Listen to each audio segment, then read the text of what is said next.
ఓం సర్వవేదాంత సిద్ధాంత గోచరం తమగోచరం గోవిందం పరమానందం సద్గురుం ప్రణతోస్మ్యహం.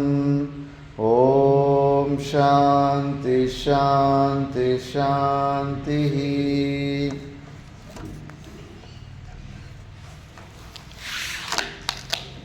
ನಾಲ್ಕುನೂರ 10ರಿಂದ 420.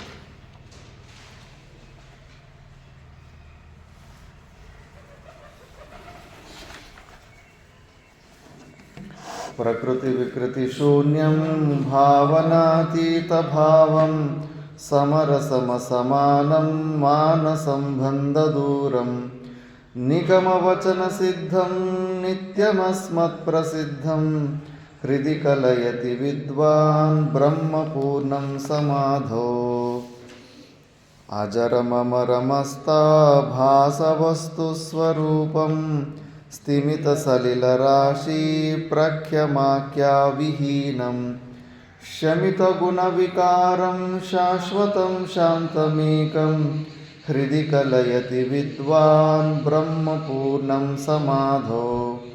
సమాహితాంతఃకరణస్వరూపే విలోకయాత్మానమఖండవైభవం విచ్ఛింది బంధం భవగంధగంధిలం యత్నేన పుంస్త్వం సఫలీకురుష్వ.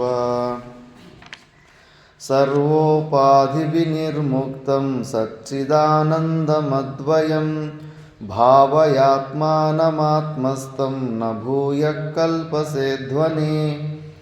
ఛాయేవ పుంస పరిదృశ్యమాన ఆభాసరూపేణ ఫలానుభూత్య శరీరమారాచ్చవన్నిరస్తం పునర్న సంధత్త ఇదం మహాత్మా.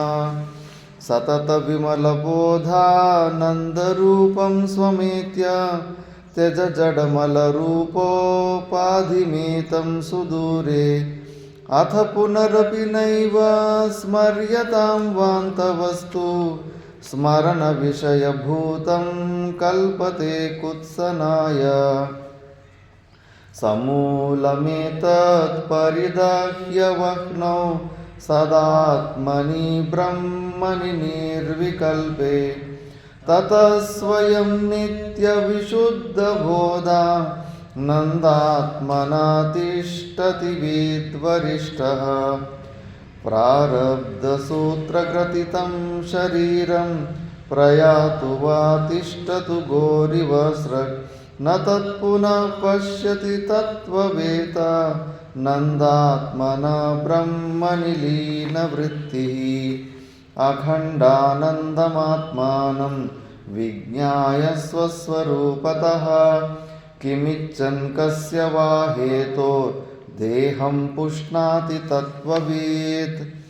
సంసిద్ధస్య ఫలం త్వేతజ్ జీవన్ముక్తస్య యోగినః బహిరంతః సదానంద రసాస్వాదనమాత్మని. వైరాగ్యస్య ఫలం బోధః బోధస్యోపరతి ఫలం స్వానందానుభవాత్ శాంతిః ఏషైవోపరతే ఫలం. ఇక్కడి వరకు మనం వివేక చూడామణిలో విచారణ చేస్తూ ఉంటుంది. నిధిధ్యాసన శ్లోకాల విచారణ చేస్తున్నప్పుడు కబీర్ దోహాల గురించి కూడా కొద్దిగా విచారణ చేద్దామని ప్రారంభిస్తుంది. అందులో 16 దోహాల వరకు మనము చేసుకున్నాం. ఇప్పుడు 17వ దోహ, 17ని దోహ. రాము బులావా భేజియో దియా, రాము భులావా భేజియో దియా కబీరా రోయ్. जो सुख साधु संत में सो वैकुंठ न होय कबीरा, सो वैकुंठ न होय. आडक बरुत्ता राम बुलावा भेजियो, दिया कबीरा रोय। जो सुख साधु संत में, सो वैकुंठ न होय कबीरा, सो वैकुंठ न होय। ट्रೈ माಡು। राम बुलावा भेजियो, दिया कबीर रोय। भेजियो अल्ले निल्सबेकु। राम भुलावा भेजियो, राम बुलाया भेजियो, दिया कबीरा रोय। दिया कबीरा रोय। जो सुख साधु संत में, जो सुख साधु संत में, सो वैकुंठ न होय सो वैकुंठ न होय कबीरा, कबीरा, सो वैकुंठ न होय। राम बुलावा भेजियो, दिया कबीरा रोय। जो सुख साधु संत में, सो वैकुंठ न होय कबीरा, सो वैकुंठ न होय। పావురాలు కబీర్ దోహ చెప్తే నిన్నటి నుంచి అవి కూడా విన్నీకి వస్తున్నాయి. రాము బులావా బేజియో, దియా కబీరా రోయ్. ఆ దేవుడు మిమ్మల్ని పిలుస్తున్నాడు. ఎన్నో ప్రయత్నాలు చేస్తున్నాడు. అయ్యో నా బిడ్డలు దారి తప్పిపోతా ఉన్నారే, వాళ్ళను నా వైపు మలుపుకోవాలని చెప్పేసి భగవంతుడు ఎన్నో ప్రయత్నాలు చేస్తూ ఉంటాడు.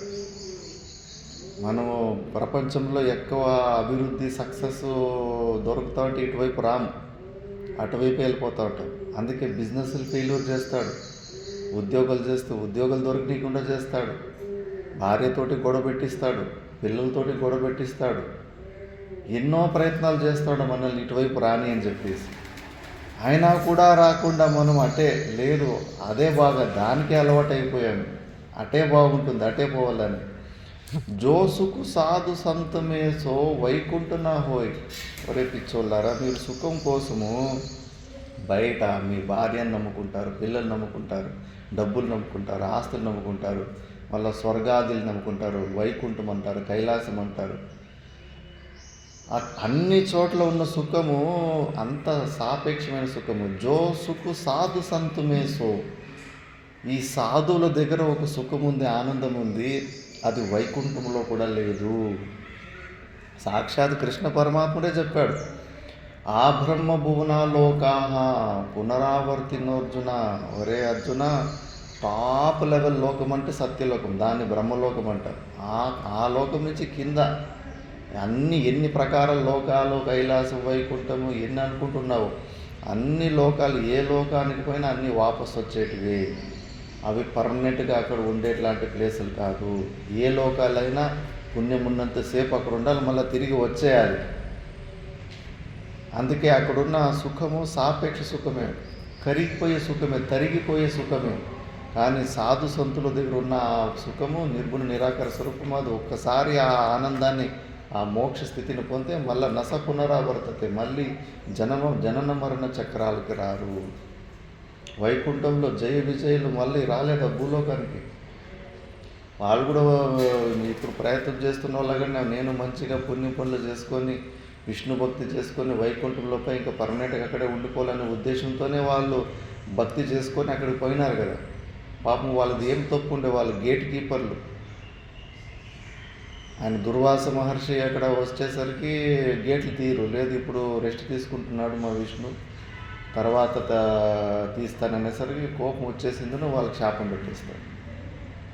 మరి ఇంత కష్టపడిపోయి ఏదో వైకుంఠంలో పర్మనెంట్గా ఉండాలని పోతే కన్నా అక్కడ ఉండగలిగారు వాళ్ళు. మళ్ళీ భూలోకానికి వచ్చి రాక్షసులుగా 3 సార్లు రావణ, కుంభకర్ణ, హిరణ్య కశ్యపు, మళ్ళా రాక్షసులాగా, మళ్ళీ కంసుడిలాగా మళ్ళీ జన్మ తీసుకున్నారు లేదా? మరి అది పర్మనెంట్ లోకం ఎట్లయితుంది? ఇంకా పురాణాల్లో ఎన్నో కథలు వస్తాయి. వైకుంఠ లోకం నుంచి కూడా అక్కడ శాపాలు పొంది మళ్ళీ భూలోకానికి వచ్చిన వాళ్ళు. అది పర్మనెంట్ రెసిడెన్స్ కాదు. వైకుంఠం గురించి అన్ని ఊహాపోహమైన ఇది ఉన్నాయి. స్వర్గం కన్నా ఇంకొంచెం ఎక్కువ బెనిఫిట్ ఉన్న సుఖాలు ఉంటాయి అంతే. మనం ఆ హిరణ్య గర్భ లోకాన్ని విష్ణు భక్తులు దాన్ని వైకుంఠం అంటారు, శివుని భక్తులు దాన్ని కైలాసం అంటారు, దేవి భక్తులు దాన్ని మణిద్వీపం అంటారు. ఎట్లా భావించుకుంటే అట్లా కనిపిస్తూ ఉంటుంది అంతే అది ఆ లోకం. కానీ ఏ లోకమైనా కూడా పుణ్యఫలం ఉన్నంతసేపు మళ్ళీ వాపస్ రావాల్సిందే. అందుకే అలా పరిచిన్న సుఖాలు ఫస్ట్ నువ్వు ఈ భూలోకంలో వైకుంఠ సుఖం వదిలిపెట్టు, స్వర్గ సుఖం వదిలి, ఇంకా భూలోకంలో ఉన్న సుఖంలోనే నువ్వు వదిలేకపోతున్నావు. మా గురువుని శిష్యులు ఎవరు అంటారంట, గురుగారు పురాణాల్లో అక్కడెక్కడ చూస్తాం మంచిగా తపస్సు చేస్తున్నప్పుడు డిస్టర్బ్ చేయడానికి దేవతలు దేవగన్యుల్ని వాళ్ళని వీళ్ళని పంపిస్తూ ఉంటారు. ఇప్పుడు ఎవరన్నా సాధకులు తపస్సు చేస్తూ ఉంటే అట్లా ఎవరు దేవగన్యులు డిస్టర్బ్ ఏం చేయరు కదా అంటే, మిమ్మల్ని డిస్టర్బ్ చేయడానికి దేవగన్యులు ఎందుకురా నాయన, కొసు ఊడ్చేటట్టు వాళ్ళ నుంచి మీరు రక్షణలోకి వస్తే చాలని వాళ్ళకే పడిపోతున్నారు. మీరు వాళ్ళకే మీరు వాళ్ళ కాళ్ళ కిందకే పడిపోతున్నారు. మిమ్మల్ని డిస్టర్బ్ చేయడానికి దేవతలు రావాలి. ఒక మొబైల్ ఫోన్ చాలు దానికే మీరు బలి అయిపోతున్నారు. ఇంకా దేవతలు వచ్చి మీరు డిస్టర్బ్ చేయాలంటే అంత వీక్గా ఉన్నారు మీరు అని. కాబట్టి ఏ సుఖాలైనా కూడా అన్ని టెంపరవరీ సాపేక్షమైన సుఖాలు. కానీ ఈ జీవన్ముక్త పురుషులు సద్గురువుల దగ్గర వాళ్ళు చెప్పే ఆనందం ఏముందో ఆ ఆనందం ఆ స్థితిని పొందితే ఇంకా పర్మనెంట్, మళ్ళీ ఇంకొకసారి భూలోకానికి తిరిగి రాదు. మరి అలాంటి సుఖాన్ని పొందాలి కదా నారాయణ చైతన్య. మరి ఆ సుఖాన్ని పొందకుండా ఏమేమో సుఖాల కోసం ప్రయత్నం చేస్తూ ఉంటారు. మళ్ళీ అందుకే కబీర్ రాము బులావా బేజియోదియా, దేవుడు అలాంటి అనుకూలము ఇచ్చినప్పుడు మనం అర్థం చేసుకోవాలి. భగవంతుడు మనల్ని ప్రపంచంలో టైం వేస్ట్ చేసుకోకుండా ఇటువైపు మనసు తిప్పుతున్నాడని. కానీ దాన్ని విపరీతంగా ఆలోచిస్తారు. అయ్యో దేవుడు నాకు ఎందుకు కష్టాలు ఇస్తున్నాడు, నాకే ఎందుకు కష్టాలు ఇస్తున్నాడు, ఏదో దేవునికి మన మీద కుళ్ళు ఉన్నట్టు మనం మాట్లాడుకుంటాం. అజ్ఞానం.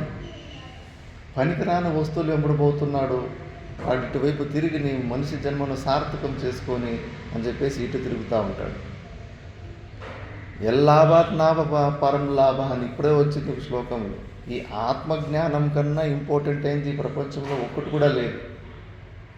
మరి దీనికోసం నువ్వు కష్టపడాలి కదా. దీనికోసం కష్టపడకుండా ఊరికే అనవసరమైన ఊహాపోహలతోటి దారిలో పోయే దానేల మాటలంతా విని అదే జీవితం అనుకుంటున్నావు. నువ్వు ఎవరి మాట వినాలి? శాస్త్రం చెప్పే మాట వినాలి, గురువులు చెప్పే మాట వినాలి. దారిలో పోయే దానాయిల మాట అంతా విని నువ్వు నిర్ణయాలు తీసుకుంటావా? కాబట్టి అలా చేసుకోకు.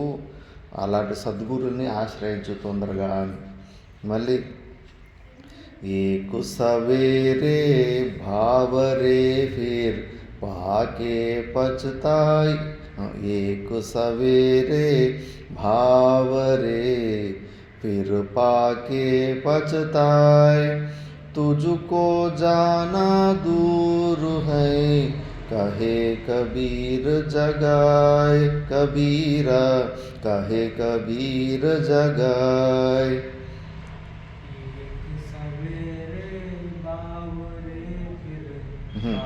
एक सवेरे भावरे फिर पाके पछताए.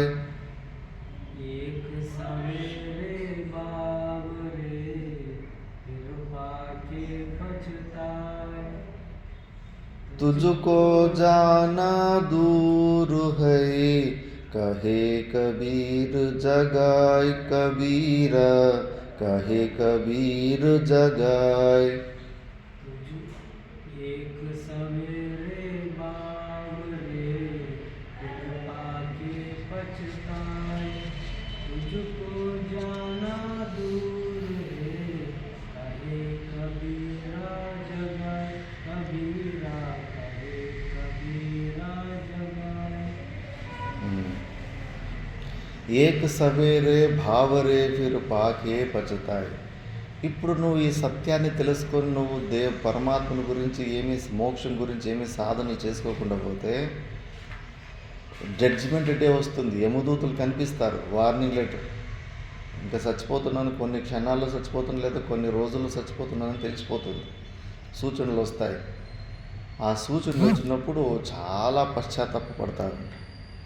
అది ముందు కూడా చెప్పింటి శివ అపరాధ క్షమాపణ స్తోత్రంలో ఒక భక్తుడు జీవితాన్ని వ్యర్థం చేసుకున్న తర్వాత వృద్ధావస్థలో ఇట్లా చాలా పశ్చాత్తాపం పడతాడు. ఎట్లా అంటే, ఆదో కర్మ ప్రసంగాత్ కలయతి కలుషం మాతృకుక్షౌ స్థితం మాం విన్మూత్రామేధమధ్యే క్వథయతి నితరాం జంతవో మా జాటరో జాతవేదాః యద్యద్వై తత్ర దుఃఖం వ్యథయతి నితరాం శక్యతే కేన వక్తుం క్షంతవ్యో మే అపరాధః శివ శివ శివ భో శ్రీ మహాదేవ శంభో క్షంతవ్యో మే అపరాధః శివ శివ శివ భో శ్రీ మహాదేవ శంభో. ఆదో కర్మ ప్రసంగాత్, పూర్వజన్మలో చేసుకున్న కర్మల వల్లనే కదా మనకి ఈ శరీరాలు వచ్చింది. కర్మమే కారణం. భూలోకంలో ఉండడానికన్నా కానీ, స్వర్గానికి వెళ్ళడానికన్నా కానీ, నరకానికి వెళ్ళడానికన్నా మనము చేసుకున్న పుణ్యపాప కర్మలే కారణం. అలాంటి ఆదో కర్మ ప్రసంగాత్ క్వథయతి నితరాం మాతృకుక్షే స్థితమ్మ కలయతి కలుషం. దానివల్ల, ఆ దోషం వల్ల తల్లి గర్భంలో వచ్చి పడిపోతుంది. గర్భవాసము నరకవాసం. 6 నెలలకు గర్భంలో ఉన్న బిడ్డకు పూర్వజన్మలన్నీ గుర్తుకొచ్చేస్తాయి. చిన్న రూమ్లో ఎండాకాలంలో ఫ్యాన్ లేకపోతేనే ఉబ్బురేస్తుంది, ఉండనీకి కాదు. అలాంటిది గర్భంలో మొత్తం అంతా నాభిలోనే పోతూ ఉంటుంది, కదలనీకి లేదు. తలకు ఒక పక్క మూత్రం సంచి, ఒక పక్క మలం సంచి. ఎట్లా కొద్దిగా ఎవడన్నా బాత్రూమ్కి పోయి వచ్చి సోపు ద్వారా చేతులు కడుక్కోలేదంటే ఆ మనిషిని ముట్టాలనే మనకు అనిపించదు. అలాంటిది ముఖం మీద మూత్రం సంచి, మలం సంచి 2 మెత్తుకోవటం ముఖానికి. ఎంత ఘోరమైన నరకం అది, ఎంత ఘోరమైన అది పనిష్మెంట్ అది. మరి అలాంటి సమయంలో తల కింద కాలు పైకి బుద్ధి పని చేయడం ఆగిపోతుంది. శిరశాసనాలు వేసి చూడండి, 5 నిమిషాలు 10 నిమిషాలు రక్తమంతా తలకు వచ్చేసి ఉంటుంది, బుర్ర పని చేయడం ఆపేస్తుంది. కాబట్టి అలాంటి స్థితిలో మళ్ళీ జాటరో జఠరాగ్ని లోపల బాగా వేడి ఉంటుంది. పైన 60 డిగ్రీలే, 60 డిగ్రీలు మ్యాక్సిమము ఎడారుల్లో 60 డిగ్రీలు ఉంటుంది. ఇక్కడ మనము 47 డిగ్రీలకే సుస్తైపోతాం. ఇక్కడ వేదులు వచ్చేస్తాయి మనకు. ఆ వేడి నీళ్ళు పైపులో, హీటర్ లేకపోయినా, సోలార్ లేకపోయినా, డ్రమ్ములో ఉన్న నీళ్ళే ట్యాప్ ఓపెన్ చేస్తే కానీ ముట్టుకునికి కాదు, అంత వేడి అయిపోయింటాయి. ఆ వేడిని ముట్టుకొని కూడా ముట్టుకోలేము. అలాంటిది లోపల 60 డిగ్రీల కన్నా ఎక్కువ వేడి ఉంటుంది మన పొట్ట లోపల. అందుకే మనం తిన్న అన్నం అంతా అది పౌడర్ పిండి చేసేస్తుంది. పిండి చేయడానికి ఎంత ఇది ఉండాలి. మా నారాయణ చైతన్య సమాధి స్థితికి వెళ్తున్నాడు. అంత వేడికి అన్నము పిండి అయిపోతూ ఉంటుంది. అంత వేడిలో ఆ బిడ్డ ఆలుగడ్డ ఉడికినట్లు ఉడుకుతూ ఉంటాడు గర్భంలో. మరి ఎంత నరకం ఉంటుంది. కొద్దిగా శరీరానికి వేడి తగిలితేనే దూరం వెళ్ళిపోతాము. 3 నెలలు ఆ గుర్తుకొచ్చిన తర్వాత ఆలుగడ్డ ఉడికినట్లు ఉడుకుతూ ఉంటాడు. ఎంత నరకం అంటే అంత నరకం. జాటరో జాతవేద శక్యతే కేనోక్తం. అసలు నేను నీకు ఎట్లా వర్ణించలేను. నా దుఃఖాలు నేను అసలు నీకు సరిగ్గా ఎక్స్ప్లెయిన్ చేయలేకపోతున్నాను. అన్ని ప్రకారాలైన ఇబ్బందులు, ఘోరమైన నరకాన్ని అనుభవిస్తున్నాను. మళ్ళీ సరే గర్భంలో అట్లా మళ్ళీ బాల్యే దుఃఖాతిరేకో మలలులిత వపుః స్తన్యపానే పిపాశ నో శక్తశ్చేంద్రియేభ్యో భవగుణజనితః జంతవో మాం తుదంతి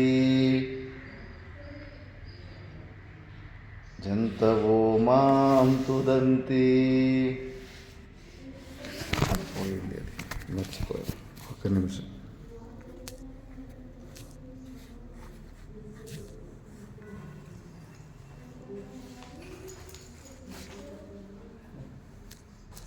అందులో లేదు ఇది శ్లోకం. కూర్చుంటాను మాట్లాడుకుంటాను ఇక్కడ వచ్చి కూర్చుంటాను నోరు కూర్చోండి.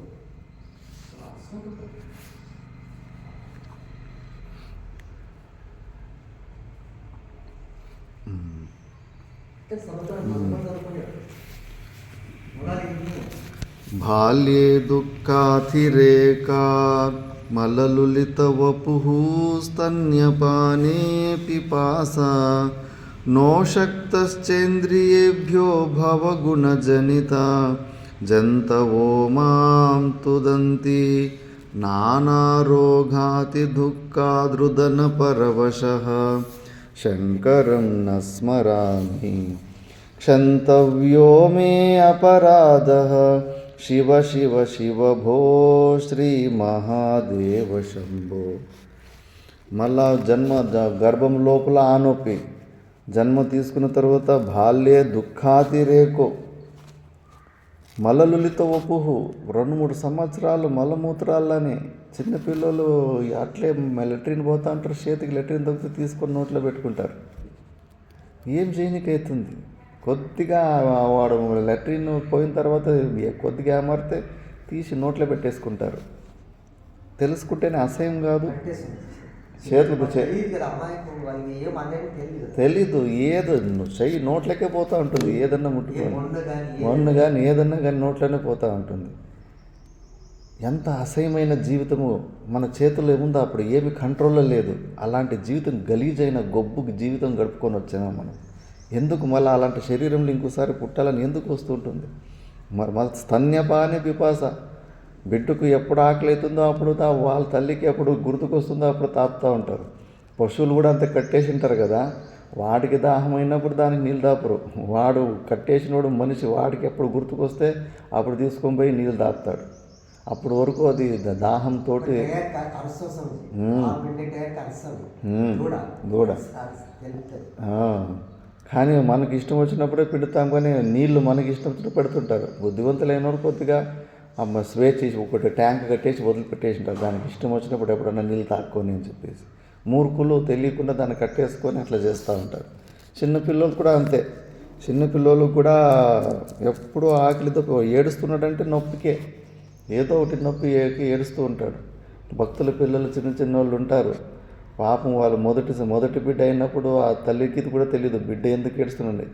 బిడ్డ ఏడుస్తుంటే తల్లి కూడా ఏడుస్తూ ఉంటుంది. అయ్యో ఏం చేయాలి, ఎట్లా చేయాలని.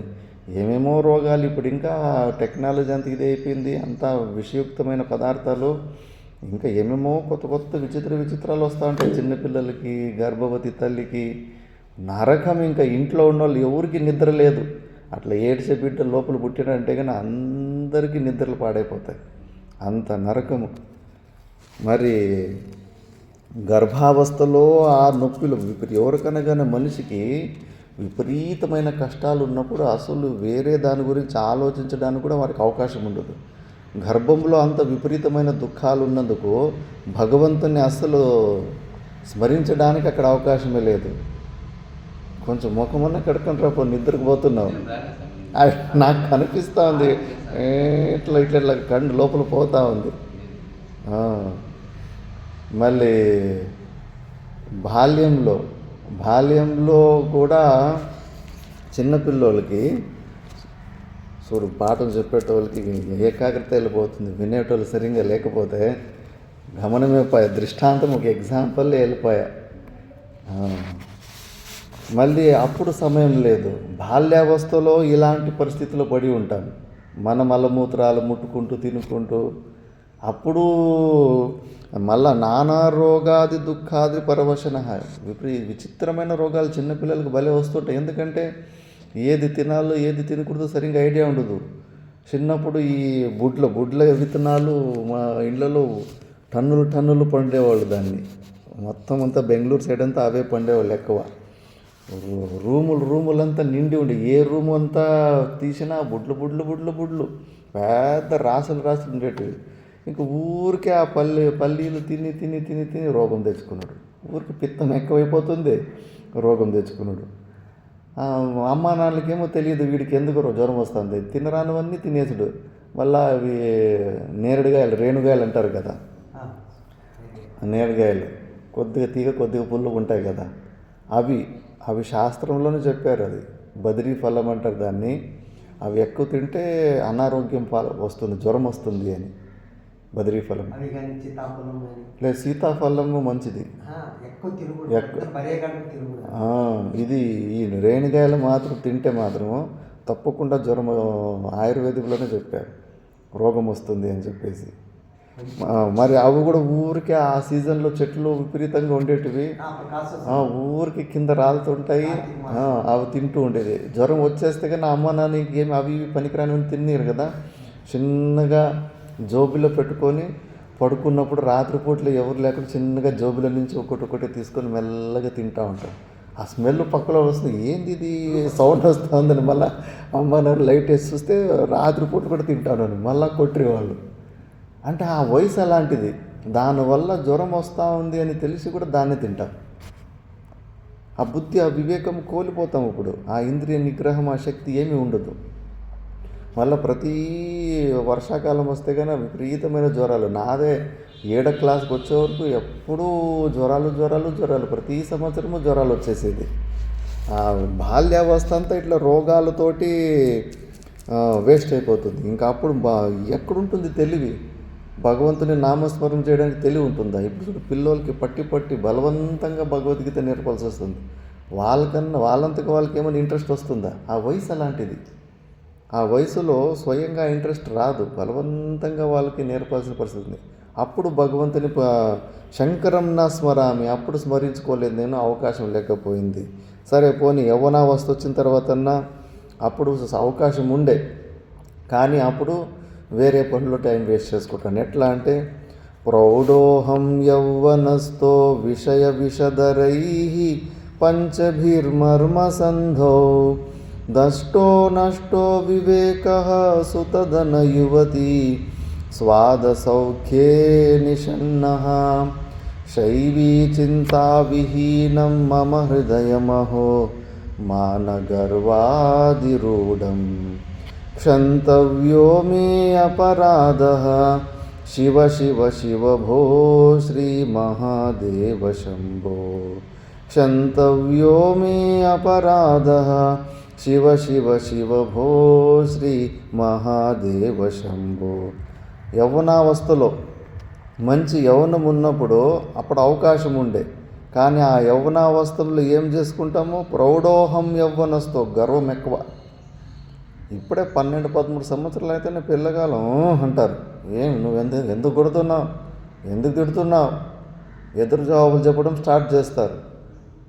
4 పీకితే కానీ దారికర. యవ్వనం కొద్దిగా బలుస్తూ ఉందంటేనే కొవ్వు కూడా ఎక్కువైతూ ఉంటుంది. అప్పుడందరూ క్రాంతికారులు.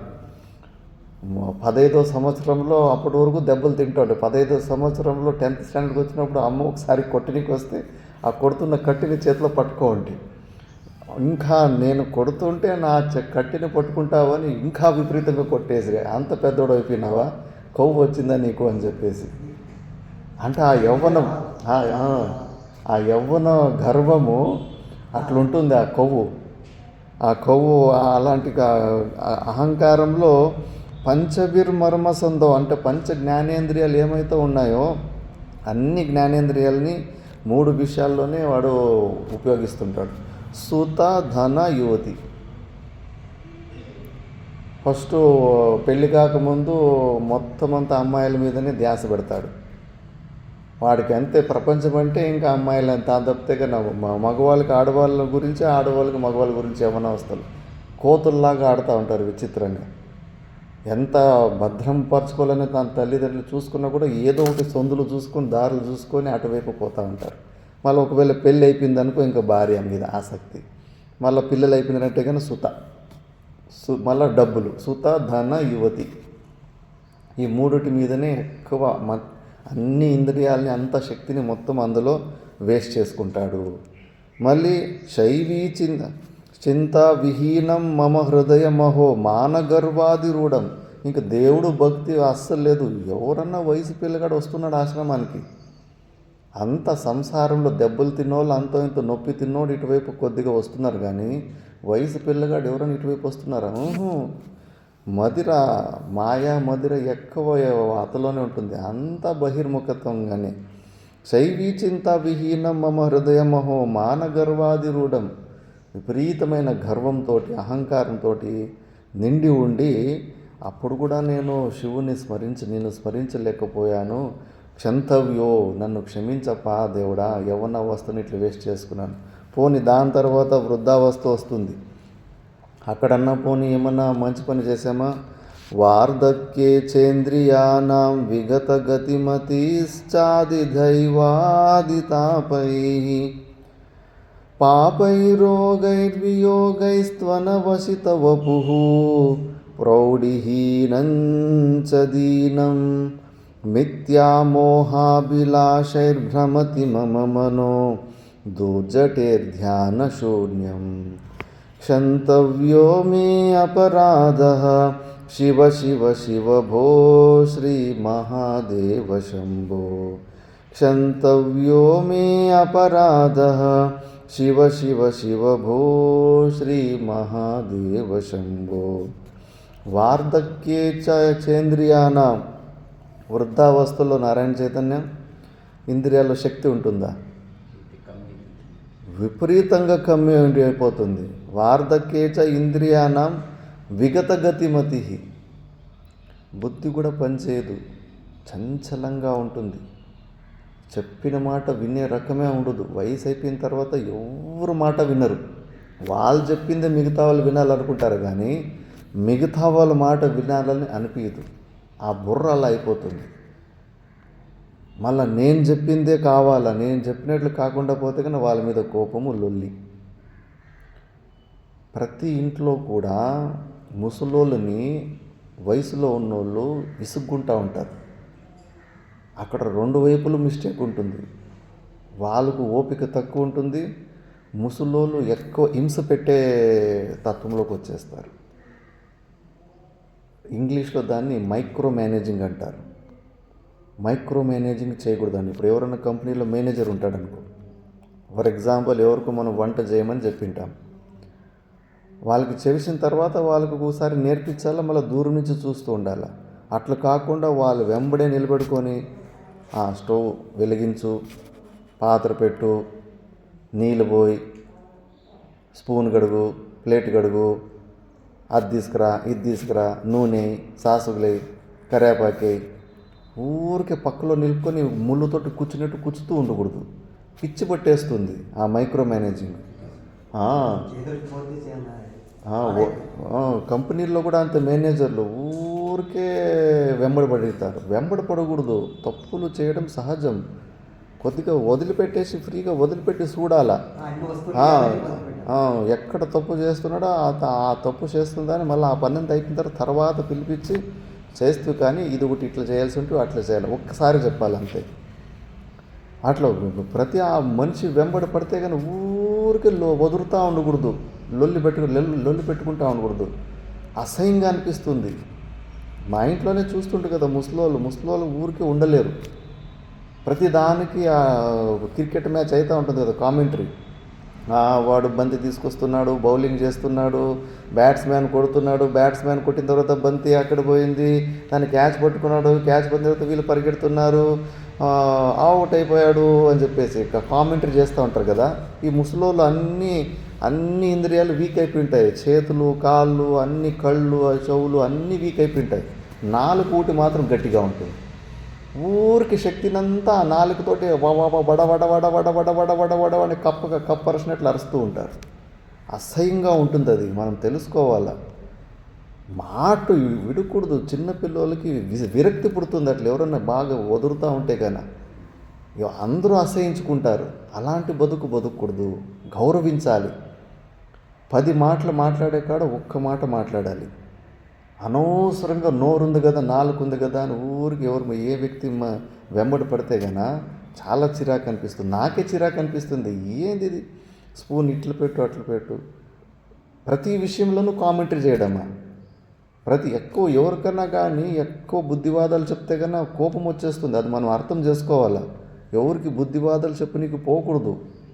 వాళ్ళంతకు వాళ్ళు శ్రద్ధ ఉండి వాళ్ళంతకు వాళ్ళు అడిగితే కానీ చెప్పు నీకు పోవాలా. ఆత్మజ్ఞానం అంటూ అడిగితే కూడా ఇవ్వకూడదు. యోగ్యమైన అధికారి ఉన్న వాళ్ళకి ఇవ్వాలి. అలాంటిది నువ్వు అడగకుండానే ఏమేమో మా ఉపదేశాలు చెప్పనీకపోతే కానీ అది పనిచేయదు, రివర్స్ అయిపోతుంది, గొడవలు అయితే రాగద్వేషాలు అవుతాయి. అందుకే వయసు అయిపోయిన తర్వాత విగతగతి మతి, అది కావాల్సి కన్నా అట్లా ముసలోళ్ళు అట్లా చేయరు. ఆ మనసు అంతా బలహీనమైపోతుంది. ఇది మనకు తెలుసుకోవాలి, అది మనకున్న రోగము అని. ఆ రోగం ఏదో పెద్ద గుణం అనుకోకూడదు. వయసు అయిపోయిన తర్వాత ఈ కొత్త రోగం ఒకటి వచ్చింది, వదిలే రోగం ఒకటి వచ్చింది అని ఊరికే మంది వెంబడి పడుతూ ఉంటాడు కూర్చొని. ఇంట్లో అయితే లాస్ట్కి వచ్చేసి ఉంటుంది ఆయనకి అలాంటి వాళ్ళకి సేవ చేసుకొని విసుక్కునేస్తారు అట్లే. ఎందుకప్ప ఆయన ఉన్నాడు, ఎందుకప్ప ఆయన చచ్చిపోలేదు, ఇంకా బతికినాడు అని చెప్పేసి అంత బోరింగ్ క్యారెక్టర్ అయిపోతాం. ఎందుకంటే ఆ మనసు అలా తయారైపోతుంది. వాడు ఒకవేళ శాస్త్రం చదివినోడు అయితే కన్నా సరేలే ఆయనకి వయసు అయిపోయింది కాబట్టి వయసు వల్ల అట్లా మాట్లాడుతున్నాడు అని వాడు సహించుకుంటాడు. మిగతా వాళ్ళకి జ్ఞానం ఉండదు కదా. ఇంకా కోపం వచ్చేసి వృద్ధాశ్రమం తీసి పారేస్తారంతే. ఇంక ఎక్కువైపోతే కోడలకి ఏమైనా ఎక్కువ ఇబ్బంది పెడితే కన్నా విషయం ఇచ్చి సమ్మేసి రామ్ నామ్ సత్యహే అని చెప్పేస్తారంతే, ఊరికి ఇబ్బంది పెడతా ఉంటే. మనుమలు కూడా నేను చూస్తూ ఉంటే చిన్న వయసులో కొన్ని ఇళ్లలో ఊరికే తాతలు హింసలు పెడతా ఉంటే సొంత మనుమల్లే దూరం నుంచి వెనక మా ఫ్రెండ్లే. ఆ రోజు ఆ తాత ఇంట్లో ఏమో తిట్టినాడు, కొట్టింటాడు. మా మనుమనికి కోపం కదా మొదలే కోతివాడు మనుమలకు తెలియకుండా దూరం నుంచి రాయితోటి కొట్టేవాడు, ఎవరో కొట్టినట్టుగా అట్లా పగ తీర్చుకునేవాడు. మరి ఎవరన్నా కానీ నువ్వు ఊరికి హింస పెడితే నువ్వు ఊరుకుంటారా? పిల్లిని కూడా నువ్వు రూమ్లోకి వేసి ఎక్కువ బంధించేసి దానికి పారిపోవడానికి జాగ ఇడకుండా పోతే వచ్చి గొంతు కరిచేస్తుందంట. కండ్లకి గొంతుకి వచ్చి కరిచేస్తుంది. మరి నువ్వు ఒక మనిషిని వాడికి ఊపిరి తీసుకునే అవకాశం లేకుండా ఉదయం నుంచి సాయంత్రం వరకు వాడిని ఎంబడిపడి ఊరికి హింసలు పెడతా ఉంటే కన్నా వాడు ఇలాంటి మార్గాలు వెతుకుతాడు. మళ్ళీ నువ్వు ఎప్పుడైనా నడుచుకొని పోతుంటే కింద నీ కాళ్ళు ఏదో అడ్డం పెట్టేస్తాడు, ఢమ్మని కింద పడేస్తాడు. మళ్ళీ పర్మనెంట్గా మళ్ళీ నేను మంచం మీద నుంచి లేకుండా అట్లా చేసేస్తాడు. అందుకే వయసు అయిపోయిన తర్వాత మనం తెలుసుకోవాలా, ఎక్కువ మాట్లాడకూడదు, మనుషులు వెంబడి పడకూడదు, భూతం పట్టుకునేట్లు పట్టుకోకూడదు. మన మాయ మనసు ఎంత. మన దగ్గర ఇంకా కొంతమంది మళ్ళీ బుద్ధివంతులు ఉంటారు. ఇక్కడ కూడా ఆ ముస్లాం ఒక ఆమె ఉండే, ఆయమ్మ దగ్గరికి పిల్లోళ్ళు వెతుక్కుంటూ వస్తారు రూమ్లోకి. ఎంత ప్రేమ ఉందో. అట్లా కదా బతకాల్సి ఉండేది మనిషి. ఆ ప్రేమను పెంచుకోవాలి కదా. నీ దగ్గరికి 10 మంది వచ్చేటట్టు చేసుకోవాలి కదా. నిన్ను చూస్తే విసుకుంచినట్టు, నీ నుంచి పారిపోయేటట్టు, నిన్ను చూస్తే యమదూతను చూసినట్లు అనిపించకూడదు. ఆ ప్రేమను పెంచుకోవాలి కదా పిల్లలతోటి. అది నీ క్యారెక్టర్. ఆయన దగ్గరికి రూమ్లోకి వస్తుంటే ఊర్లో ఉన్న 10-15 మంది వెతుక్కుంటూ వస్తారు ఆయన రూమ్లోకి. ఆయన ఇప్పుడు పోయిన తర్వాత కూడా వస్తారు, ఆయన ఉందా లేదా అని చూడనీకి వస్తూ ఉంటారు. ఏదో ఒకటి పిల్లలకి మంచి మంచి చెప్తారు, కథలు చెప్తారు. మరి నువ్వు కూడా అట్లా కావాలి కదా. పెడతాడు కానీ చెప్పుడు మరి నువ్వు అంత ప్రేమను పెంచుకోవాలి కదా. అప్పుడు పిల్లలు నువ్వు వద్దనుకుంటే నీ దగ్గరికి రావాలి కదా. ఆ పిల్లల్ని చూస్తే నీకు ఇంకా విపరీతమైన కోపం వస్తుంది. ఎందుకంటే ఈ వృద్ధావస్థలో ఉన్న సమస్యలు విగతగతమతి, వార్ధక్యే చేంద్రియానాం విగతగతమతి. ఈ సమస్య ప్రతి ఇంట్లో కూడా తెలుసుకోవాలి. వయసు అయిపోయిన తర్వాత మనం అట్లా మారిపోతాము. అది అది అనారోగ్యమైన అవస్థ. అది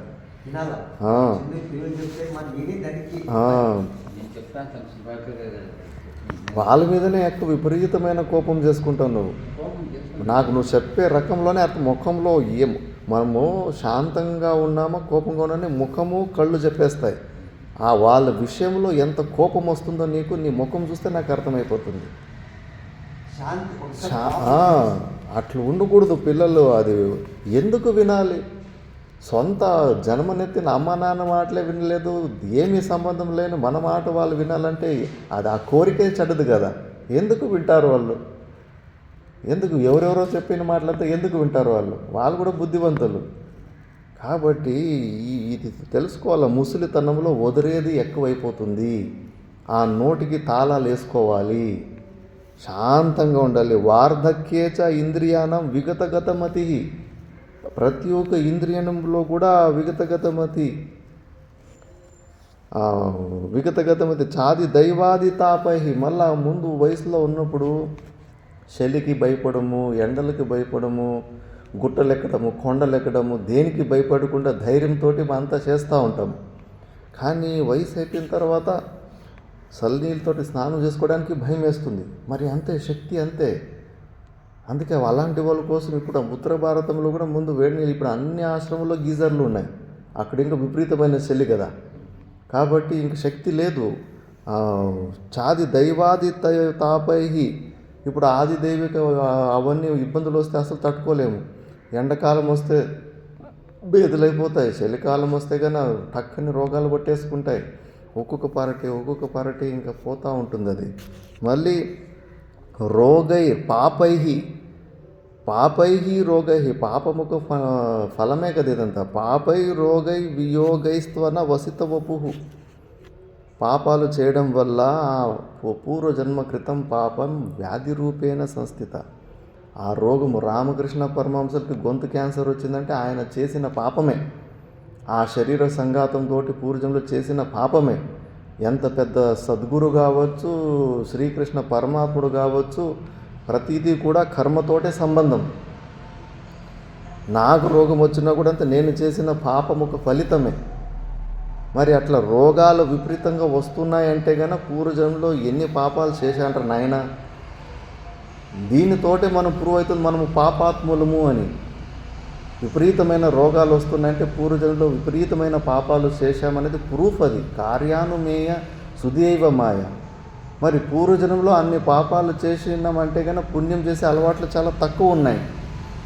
అందుకే ఈ జన్మ కన్నా ఇప్పుడన్నా ప్రతి క్షణము పుణ్యం పనులు చేసుకోవాలనేది రావాలి. ఆ వయసులో రోగై పాపై వియోగాలు, అందరూ కనెక్షన్ కట్ అయిపోతుంది. ఎవరికి మనం అవసరం ఉండదు వయసు అయిపోయిన తర్వాత. రిజెక్టెడ్ పీసుల్లాగా పిల్లలు విసుక్కుంటూ ఉంటారు, మనముళ్ళు విసుక్కుంటూ ఉంటారు. ఏది ముసలోడు అని చెప్పేసి కోడళ్ళు విసుక్కుంటారు. ఎవడు భరిస్తాడు, ఎవడు చేస్తాడు ఈ సేవలు అని చెప్పేసి. ఇంకా భగవంతుడు అలాంటి దుస్థితి ఇవ్వకూడదు. కానీ కొంతమంది అయితే బెడ్ రిడన్ అయిపోతారు. పనుకుంటే లేవలేరు, లేచితే కూర్చోలేరు, కానీ ప్రాణం మాత్రం పోదు. మన బసాపురం రామాంజనేయుల వాళ్ళ తల్లిదే అలాంటి పరిస్థితుల్లో బెడ్ మీద పడిపోయింది. 3 సంవత్సరాలు ఏమో కదా అట్లా, 3 సంవత్సరాలు 3 సంవత్సరాలు. ఇంకా 2 కోడళ్ళు కొడుకులు కూడా అంతే. ఫస్ట్ స్టార్టింగ్ ఒక్కొక్క నెలేమో చూసుకుంటా ఉండ్రి, మళ్ళీ యాస్ట్కి వచ్చి నెలకొకరు చూసుకుంటా ఉండ్రి, మళ్ళీ యాస్ట్కి వచ్చేసి వాళ్ళు వదిలిపెట్టేసినారు, చేతులు ఎత్తేసిండ్రు. ఇంక మళ్ళీ రామాంజనుల పాపము ఎంతటి మహానుభావుడు తల్లి తండ్రి సేవ చేసుకుని లాస్ట్లో. పోనీ వీళ్ళింట్లో రామాంజనుల వాళ్ళ భార్య కూతురు వీళ్ళు ఎన్ని రోజులు అంటే చేస్తారు. రోజు మంచం మీదనే లెట్రిన్, మంచం మీదనే మూత్రము. ఎంత క్లీన్ చేసినా, ఎన్ని సెంటులు చేసినా, ఎన్ని అగరబత్తులు పెట్టినా కూడా ఇల్లంతా ఎప్పుడు మలమూత్రము స్మెల్లేనంట. 3 సంవత్సరాలు ఏమో చేసిండు అట్లా. ఇంకా వీళ్ళు కూడా నా వల్ల కాదు అని, ఎందుకంటే వీళ్ళు కూడా వాంతులు వచ్చే, ఆ స్మెల్ విని వాంతులు వచ్చేది. వీళ్ళింట్లో నుంచి మళ్ళీ ఏ వస్తువు కూడా ఎవరు తీసుకోలేదంట. ఎందుకంటే అంత గలీజ్గా మలమూత్రాల స్మెల్ ఉన్న ఇంట్లో నుంచి ఉప్పు వద్దు, మిరపకాయ వద్దు, పిండి వద్దు, ఏమీ తీసుకోరు. మరి కోడలు చాలించేసేది కూతురు నా వల్ల కాదని వదిలేశారు. ఆయన కొడుకే చేసుకున్నాడు. కొడుకేమో చేసే బుద్ధి ఉంది, కానీ ఆయనకు ఆస్తమ సమస్య ఉంది. ఆ మలమూత్రాలు స్మెల్లో అది ఇంకా ఎక్కువైపోయి ఈయన హాస్పిటల్లో అడ్మిట్ అయిపోయాడు విపరీతంగా, ఘోరంగా. ఏదో మళ్ళా భగవంతుని దయతోటి ఇంకా వాళ్ళ తల్లి శరీరం వదిలిపెట్టిన తర్వాత కొద్దిగా రిలాక్స్ అయింది. మరి వృద్ధావస్థ అంటే అలాంటిది. అలాంటప్పుడైతే కానీ ఎవరు ఇంకా అయ్యో ఎందుకప్పా ఈ దరిద్రుడు ఇంకా చచ్చిపోలేదని కోరుకుంటూ ఉంటారు. అట్లా కొంతమంది అట్లా చేయక ఈ నోరు చూసేవద్దని కొంతమంది మాత్రలు వేసుకుని వెళ్ళిపోవచ్చు. శాస్త్రం కూడా పర్మిషన్ ఇస్తుంది. ఈ శరీరంలో ఎక్కువ రోగాలు ఎక్కువైపోయినప్పుడు, ఎవరు ఇంకా సేవ చేసేటోళ్ళు కూడా దగ్గరలో లేనప్పుడు, నువ్వు కొన్ని అనుష్ఠానం భగవంతుని నామస్మరణ చేసుకొని ఆహారం తీసుకోకుండా అట్లా ఒకసారి ఉర్రేసుకొని అట్లేసుకొని కాదు, అది ఆత్మహత్య లెక్కకు వస్తుంది. ఆహారాన్ని నీళ్ళని వదిలిపెట్టేసి నువ్వు స్వయంగానే అనుష్ఠానంలాగా చేసుకొని శరీరాన్ని వదిలిపెట్టి 7 రోజుల్లో వెళ్ళిపోతుంది. 7 రోజులు నువ్వు నీళ్ళు కూడా తాగకుండా ఆహారం తీసుకోకుండా ఉంటే 7 రోజులు వెళ్ళిపోతుంది. లేదా నీళ్ళు మాత్రం తాగుతానంటే కన్నా 3 నెలల వరకు ఉంటుంది. నేను నీళ్ళు తాగుతూ ఉంటే కన్నా పోదు ప్రాణం. మా గురుబాయిని నేను కళ్ళారా చూశాను. ఫస్ట్ నువ్వు ఆహారం వదిలిపెట్టి చూశాడు కానీ 2 నెలలు అయినా పోలేదు. ఇంక లాస్ట్కి ఇంకా నీళ్ళు కూడా వదిలిపెట్టేస్తానని నీళ్ళు వదిలిపెట్టేస్తే పడిపోయింది. 7 రోజుల్లో పడిపోయింది శరీరం. అట్లా వదిలిపెట్టేసుకోవచ్చు. కొంతమంది అలా ఉంటారు. నేను మళ్ళా అంత తెలిసిపోతుంది, ఇంకా నేను పడుకుంటే లేవలేను, లేస్తే పడుకోలేను, ఇంకా నేను ఇంకూరు మీద బరువుగా ఉండడం ఇష్టం లేదని చెప్పేసి వదిలిపెట్టేసి ఇంకా అనుష్ఠానంలో అట్లా ఉండిపోతారు. కాశీకి వెళ్ళిపోతారు. మా ఆశ్రమం ఉంది కాశీలో. అట్లా ఎవరికన్నా ఇంకా శరీరం వదిలిపెట్టేస్తారని డౌట్గా ఉంటే కన్నా ఆ కాశీ ఆశ్రమంలో గురుగారు పర్మిషన్ తీసుకొని అక్కడికి వెళ్ళిపోతారు. కానీ అట్లా పర్మిషన్ తీసుకొని అక్కడ పోతే అక్కడ ప్రాణమే పోదు. విచిత్రం. ఒక ఆయన రాఘవానంద పూరి అని 10 సంవత్సరాల నుంచి ట్రై చేస్తూ ఉన్నాడు. ఇప్పుడు కూడా ఉన్నాడు ఆ ముసలోడు ఆశ్రమంలో. 10 సంవత్సరాల నుంచి ట్రై చేస్తే ఎప్పుడూ ఇంకేం పోతుంది ప్రాణం అన్నట్లు అనిపిస్తుంది. అక్కడ పోతే పోదు. తింటున్నాడు ఆయన. అది తింటూ ఉంటే ఇంకా అది అట్లా పోదు. కాబట్టి అలాంటి పరిస్థితి వస్తుంది వృద్ధావస్థలో. అలాంటి వృద్ధావస్థలో రోగాలు మనం అనుకున్న వ్యక్తులందరూ తూచి అని వాళ్ళు చెప్పరు, నోరు విప్పి చెప్పరు, కానీ మనకు అర్థమైపోతూ ఉంటుంది. ఇప్పుడు వీళ్ళకి నేను బరువు అయిపోయాను, వీళ్ళకి నేను ఇప్పుడు అవసరం లేదు, ఇంకా నీ దగ్గర డబ్బులు ఏమైనా ఉంటే కానీ నీ దగ్గర ఉన్న డబ్బులు అవసరం ఉంటుంది. అంత ఇంత చూపించే ప్రేమ దాన్ని చూసే చూపిస్తూ ఉంటారు. మనం అవసరం ఉండదు. అవన్నీ పెద్దవాళ్ళకి తెలిసిపోతాయి. వీళ్ళకి ఇప్పుడు నేను బరువు అయిపోయాను, వీళ్ళకి నేను ఇంకా అవసరం లేదు అని చెప్పేసి ఇంకా అప్పుడు వియోగాలు ఒకరుకురే దూరం అయిపోతూ ఉంటారు. మళ్ళీ మనం అనుకున్న భార్య చనిపోవడము, అలాంటి బంధువులు వాళ్ళు కూడా చచ్చిపోతూ ఉంటారు కదా. వాళ్ళు వియోగమైనప్పుడంతా ఇంకా భయము దుఃఖం వేస్తూ ఉంటుంది. మళ్ళా వియోగైర్ వసితవన వపుహు, శరీరం చాలా బలహీనమైపోతుంది, పరాధీనత పెరుగుతూ పోతూ ఉంటుంది, ఇంకోరి మీద ఆధారపడే తత్వం పెరుగుతూ పోతూ ఉంటుంది. కాబట్టి పోనీ అంతటి పరిస్థితిలో ఉన్నప్పుడు కూడా ఇంకా మిథ్యా మోహాభిలాషై భ్రమతి మమ మను, అలాంటి పరిస్థితుల్లో కూడా భగవంతుని గురించి గుర్తు తెచ్చుకోరు. అప్పుడు కూడా నా మనుముడి పెళ్ళి ఎట్లా చేయాలా, నా మునిమునుగుడికి వాడు బ్యాంకులో ఫిక్స్డ్ డిపాజిట్ చేయాలా, అటే లాగుతూ ఉంటుంది మనసు. అలాంటి అంత ఘోరమైన పరిస్థితుల్లో కూడా భగవంతుని ధ్యానం చేసుకోవడానికి అవకాశం కనిపించలేదు. మిథ్యామోహాభిలాషై భ్రమతి మమ మను దూర్జటేర్ ధ్యాన శూన్యం, దూర్జటైన పరమాత్మని ధ్యానం చేసుకోకుండా అంత ఘోరమైన పరిస్థితులు వచ్చినప్పుడు కూడా వాళ్ళ గురించినే ఆలోచన చేస్తూ ఉన్నాను. క్షంతవ్యో, అలాంటి అందుకే వారు వృద్ధావస్థను కూడా నేను వేస్ట్ చేసుకున్నాను, నేను స్మరించలేదు అని. ఇంకా 10 శ్లోకాల్లో ఉదయం స్నాత్వా ప్రత్యూషకాలే స్వప్నన విధివిధౌ నాహృతం గంగాతోయం పూజార్థం వా కదాచిత్ హుతరగహనే ఖండ బిల్వదలం. అంటే నేను ఉదయం నిద్ర బ్రహ్మముహూర్తంలో లేచి శివునికి నీ కొంచెం నీ మీద గంగాజలంతో అభిషేకం కూడా చేయలేకపోయాను, ఒక బిల్వపత్రి కూడా పెట్టలేకపోయాను. అందుకే చేసిన పూజలు కానీ ఉపాసన కానీ ఏది వ్యర్థం కాదు. నువ్వు భగవంతుని పేరు మీద వెలిగించిన ఒక చిన్న దీపం, ఒక అగరబత్తి కూడా, అవి కూడా అకౌంట్లోకి వస్తాయి. మనకు నిర్గుణ నిరాకార స్వరూపం గురించి ఎక్కువ ధ్యాస లేనప్పుడు మనకు తెలిసిన సగుణ సాకార రూప పరమాత్మని ఏదో రూపంలో మనం ఆయన కోసం, ఆయన నిమిత్త కోసం ఏదో ఒకటి కష్టాన్ని చూపించాలి కదా. అప్పుడు ఆ భగవంతుడు సంతృష్టి పడతాడు. అట్లా శివలింగము, దానికి అభిషేకం చేసిన వాళ్ళకి కైలాస ప్రాప్తి ఎన్ని ఫలాలు ఉంటాయి. ఆ భక్తిను చేయలేదు, ఈ మోక్ష సాధన చేయలేదు, చచ్చిపోయిన తర్వాత పశ్చాత్తాప పడితే గాన ఏం ప్రయోజనం.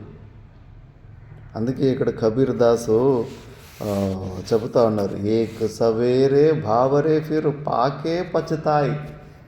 ఇప్పుడు నువ్వు సరిగ్గా ఈ జీవితాన్ని సద్వినియోగం చేసుకుంటే ఒకరోజు పశ్చాత్తాపం పడతావు ఆ పనికిరాని విషయాలలో ఎనర్జీని శక్తిని అంత వేస్ట్ చేసుకొని ఏమి శక్తి లేనప్పుడు భగవంతుని ధ్యానం చేయాలంటే కానీ ఎక్కడి నుంచి వస్తుంది? ఎంతో సాధన చేసుకున్న జడభరతుడు అలాంటి సాధన చేసుకున్న జడభరతునికే లాస్ట్లో పరమాత్మని ధ్యాస రాలేదు, జింక ధ్యాస వచ్చింది. మరి ఏమీ సాధన చేసుకోకుండా ఊరికే లాస్ట్ సమయంలో కేవలం భగవంతుని తెలుసుకుంటే భగవంతుడు గుర్తొస్తాడా?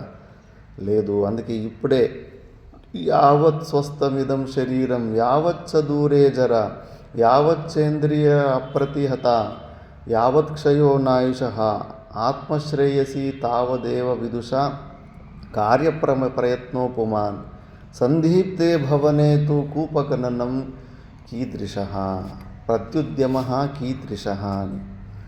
ఎప్పుడు స్వస్థంగా ఉంటుందో, ఎప్పుడు ఈ ముసలితనము రాకుండా దూరంలో ఉంటుందో, ఎప్పుడు ఇంద్రియాలు ఇంకా కొంచెం సహకారంలో చేస్తూ ఉంటాయో, విద్వానుడైన వాడు అప్పుడే పని చేసుకోవాలి, అప్పుడే భగవంతుని చింత చేసుకోవాలి. సందీప్తే భవనే, ఇల్లు మంటల్లో పడినప్పుడు బావి తోడుకుంటే ఏమైనా ప్రయోజనం ఉంటుందా? నారాయణ చైతన్య మంటలు ఇల్లు కాలుతూ ఉంది, అప్పుడు బావి తోడి ఆ నీళ్ళలో నుంచి ఆ ఇల్లు నార్పాలని బావి దోనికి పోతాడంట. అప్పటికి బూడిదైపోయి ఉంటుంది ఇల్లు. అందుకే ఆ వృద్ధావస్థలో అంతా అప్పుడే చేసుకుందాంలే అనుకుంటే కానీ అది కుదరదు. ఇప్పటి నుంచి అంత వయసు బాగా గట్టిగా ఉన్నప్పుడే సాధన చేసుకుంటూ పోతే లాస్ట్ సమయంలో అది పనికి వస్తుంది, లేదంటే పనికి రాదు. అందుకే ఒకరోజు మీరు ఇట్లా బాధపడతారు, అందుకే ఇప్పుడే సాధనలు చేసుకోండి. మహతీ వినష్టి అని దీన్ని మర్చిపోయినామంటే కానీ అంతా ఇంత చిన్న లాస్ కాదు, చాలా చాలా పెద్ద లాస్ ఉంటుంది. మళ్ళీ దాని తర్వాత जागुलोगे मतो सोवो करो न नींद से प्यार जैसे सपना रैन का वैसा ये संसार कबीरा वैसा ये संसार जागो लोगो मत सेवो करो न नींद से प्यार जैसे सपना रैन का वैसा ये संसार कबीरा वैसा ये संसार. जागो लोगो मत सोओ करो नींद से प्यार जैसे स्वप्न रैन का वैसे ये संसार कबीरा वैसे ये संसार. జాగులో మత్ సోవో, జాగో లేవండి. కఠోపనిషత్తు చెప్తుంది ఉత్తిష్ట నరః ప్రాప్య వరాన్ నిబోధత అని. లేవండి లేవండి, మోహ నిద్రలో ఉన్నాం, మేలుకున్నామని మనం అనుకుంటున్నాం, నిద్రపోతున్నాం అనాది కాలం నుంచి. జ్ఞానంలో లేవండి. రాత్రిపూటలో స్వప్నంలో ఎట్లా ఉందో ప్రపంచము, ఈ పొగలు ఉన్న ప్రపంచం కూడా అంతే. జైసే స్వప్న రైనుక వైసాయే సంసార్. స్వప్నంలో ఎట్లుందో బిల్కుల్ ఈ పొగలు కూడా సంసారం ఇట్లే ఉంది. ఇదే మాండుక్య కారికాలు చెప్తాయి. ఇది సత్యం కాదు, డూప్లికేట్, ఇది లేని ప్రపంచం ఉన్నట్టు కనిపిస్తూ ఉందని. ఇంకా ఎంతమంది మహాత్ములు చెప్పాలా, ఎన్ని ఉపనిషత్తులు చెప్పాలా? నారాయణ చైతన్య చెప్పిన ఇది లేదు, ఈ ప్రపంచం సత్యం కాదు, నమ్ముకు దీన్ని అని చెప్పేసి. అందుకే ఈ మోహాన్ని వదిలిపెట్టేయండి. ఇరుక్కుపోతాము కొన్ని నమ్మకాలలో, బిలీవ్ సిస్టమ్స్ అంటారు. ఇప్పుడు పురుషుడిగా పుట్టాము, నేను పురుషుడు నేను మగోని అనేది దృఢంగా నమ్మేస్తాను. వాళ్ళ ఆడ నేను మగ, ఇక్కడే భేద బుద్ధి. నువ్వు ఆడ కాదు, మగ కాదు, నువ్వు సచ్చిదానంద స్వరూపుడు. నీకు ఏ ప్రకారమైన భేద బుద్ధి ఏ వస్తువుల్లో కూడా నీకు కలగకూడదు. నువ్వు శుకదేవుడు వ్యాస భగవానుడు కొడుకు, పుట్టిన వెంబడే ఒక విపరీతమైన వైరాగ్యం వచ్చేస్తుంది. ఇంకా దిగంబర అవస్థలోనే మంచి యవ్వనావస్థలో ఉంటాడు. ఆ శుకదేవుడు వస్తూ ఉంటే కన్నా ఇంకా తండ్రికి ఎంతున్న మోహం ఉంటుంది కదా. ఎంత వేదాంతం చెప్పినా కూడా పుత్ర వ్యామోహంలో పడినోడికి ఆ మోహం పోదు. వశిష్ఠ ఋషికి 100 మంది కొడుకుల్ని విశ్వామిత్రుడు చంపేస్తే, కొడుకులు లేకపోతే నేనెందుకు బతకాలి, నా ఆత్మహత్య చేసుకుని పోతాడు. అంతటి శ్రీరామచంద్రునికి జ్ఞానబోధ చేసిన వశిష్ఠునికి ఆ పుత్ర వ్యామోహం వచ్చేస్తుంది. మళ్ళీ ద్రోణాచార్యుడు తనకి ఈశ్వరుడే ప్రత్యక్షమై నేనే నా స్వరూపంతోనే నీకు ఒక బిడ్డను ప్రసాదిస్తాను. అశ్వత్థాముడు శివుని అంశంతో పుట్టింటాడు. అతడు చిరంజీవి అని కూడా చెప్పింటాడు. ఇతనికి మరణం లేదు, ఇతడు చిరంజీవి నీ కొడుకు అని చెప్పేసి. ఆ విషయం తెలిసి కూడా యుద్ధ భూమిలో అశ్వత్థామ అతహ అని యుధిష్ఠుడు చెప్పేసరికి అయ్యో నిజంగానే నా కొడుకు చచ్చిపోయినాడా అని చెప్పేసి యుద్ధ సమయంలో నువ్వు యుద్ధం చేయకుండా నువ్వు ధ్యానంలో కూర్చుంటే కానీ ఎదురుగా ఉన్నాడు ఊరికే ఉంటాడా? ధ్యానంలో కూర్చొని నా కొడుకు నిజంగానే చచ్చినాడు సూర్యునికి పోతాడు. అప్పుడు దృష్టద్యుమ్నుడు వచ్చేసి కత్తి తీసుకొని తల నరికేస్తాడు. ఆ పుత్ర వ్యామోహంతో ప్రాణం కోల్పోయాడు.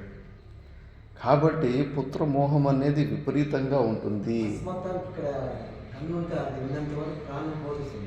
కన్నే కాదు, ఆ కన్ను మణిని తీసేస్తాడు. వానికి వరమే చిరంజీవిగా వరమని దేవుడు ఈశ్వరుడే వరం ఇచ్చింటాడు. వాని సంపనీకి కాదు, సంపని. మరి ఆ మోహం అట్లుంటుంది. కాబట్టి ఏదో విషయం చెప్పి నీకు పేద మర్చిపోతుంది. పుత్ర వ్యామోహము. అవునవును. నేను మగోడు, ఆమె ఆడది అనే ఈ భావనలు దృఢంగా నమ్మేస్తాం మనము. మరి ఆ దృఢంగా నమ్మినప్పుడు ఎలాంటి మోహాల్లో కూడా మనం ఉండకూడదు. లేదు ఇంకా ఏదో మంచి దృష్టాంతం వచ్చిండే పోయేది అంతే, మర్చిపోతాము ಆ ದೃಷ್ಟಾಂತ. ನಿಂಗೆ ಗುರ್ತು ಬಂತು, ಏನೋ ಹೇಳ್ತಿದ್ದೆ ನಾನು. భేద బుద్ధి, భేద బుద్ధి ఉండకూడదు అని. అంటే మోహం అలాంటి మహానుభావులకే వచ్చేస్తూ ఉంటుంది. కాబట్టి ఆ మోహం అలాంటి చదివిన వాళ్ళకి మోహం వచ్చినప్పుడు మనలాంటి వాళ్ళకి మోహం రాదా? అందుకే ఆ మోహము ఎక్కువ వస్తూ ఉంటుంది. లేదు మర్చిపోతుంది, ఏదో మంచి దృష్టాంతం వచ్చిండే అది మర్చిపోతుంది. అందుకే ఈ ప్రపంచం అంతా కూడా కేవలము నాటకము, కేవలం ఇదంతా స్వప్నం. దీంట్లో ఎక్కువ నువ్వు ఇంట్రెస్ట్ని పెట్టుకోకు, ఇది మిథ్య అనే మాట చెప్తా ఉంటారు. ఇంకా లాస్ట్కి చెప్పేస్తున్నాడు ఒక దాంట్లో, कहना था सो कह दिया अब कछु कहा न जाए, एक रहा दूजा गया दरिया लहर समाय, कबीरा दरिया लहर समाय.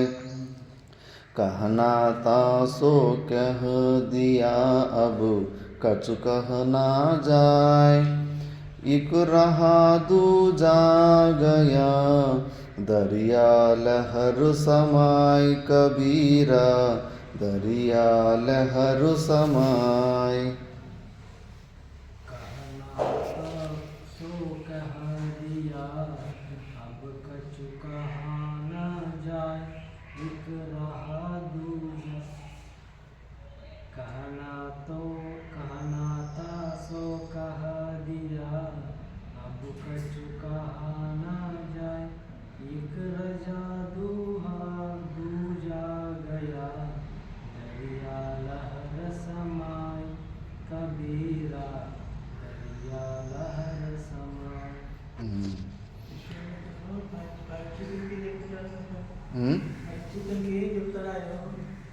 పరీక్షితునికి ఏమి కథ చెప్పేటోడా?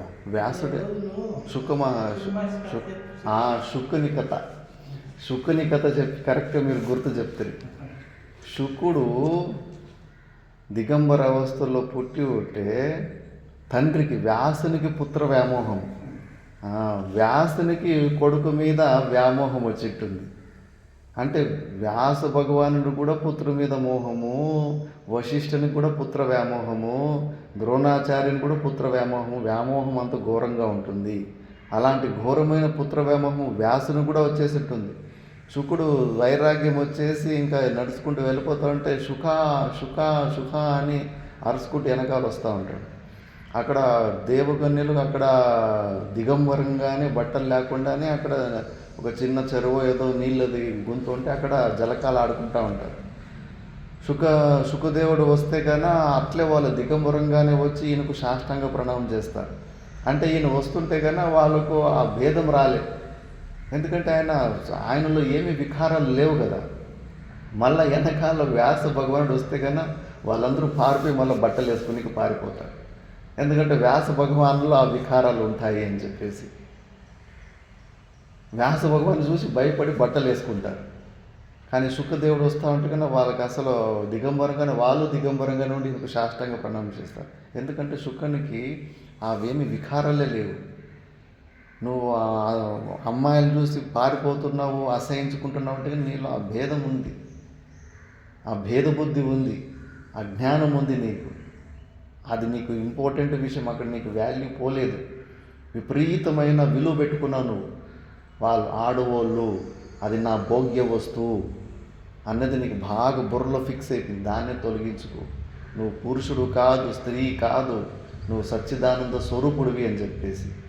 అందుకే శిష్యులు ఎవరన్నా అట్లా వాళ్ళు ఎక్కువ విపరీతంగా పారిపోవడము, విపరీతంగా నువ్వు ఒక స్త్రీ వస్తే కనుక నువ్వు నీ వ్యవహారంలోనే తేడా వస్తుంది, నార్మల్గా ఉండలేకపోతున్నావు అంటే కనుక ఇంకా నీకు ఆ భేదబుద్ధి పోలేదు. నేను పురుషుడు, వాళ్ళు స్త్రీ అన్న భేదబుద్ధి ఇంకా పోలేదు.